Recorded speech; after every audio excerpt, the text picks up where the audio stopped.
নমস্কার বন্ধুরা, সবাই কেমন আছেন? তো আজকে স্বাদ দিয়ে খুব সহজেই একটা সুন্দর পাখি এঁকে দেখাবো।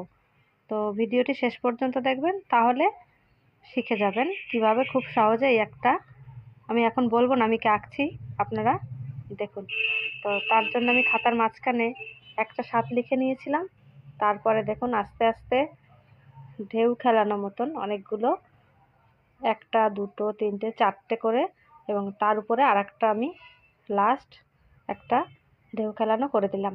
এবার এইগুলোকে আস্তে আস্তে আমি জুড়ে দেব, লাইন করে এক একটা খাজের সঙ্গে এক একটা খাজ জুড়ে দেব। তো বন্ধুরা, আমার এই চ্যানেলটি যারা এখনও সাবস্ক্রাইব করনি, তারা অবশ্যই সাবস্ক্রাইব করে নেবেন এরকম আরও সুন্দর সুন্দর ভিডিও দেখার জন্য।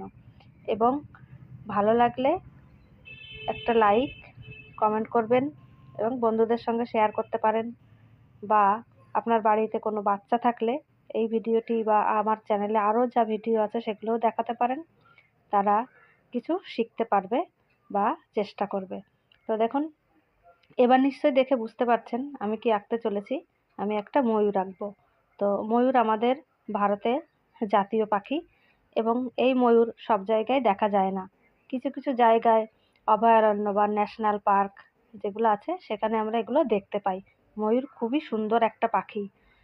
তো দেখুন, এই যে ময়ূরটা এঁকেছি, এই ময়ূরটা হচ্ছে একটা ছেলে ময়ূর। কারণ ছেলে ময়ূরের এরকম সুন্দর পেখম থাকে, মেয়ে ময়ূরের এরকম সুন্দর পেখম থাকে না। এবার দেখুন আমি পেখমের মধ্যে যে সুন্দর থাকে নীল রঙের, সেইগুলো করে দিচ্ছি।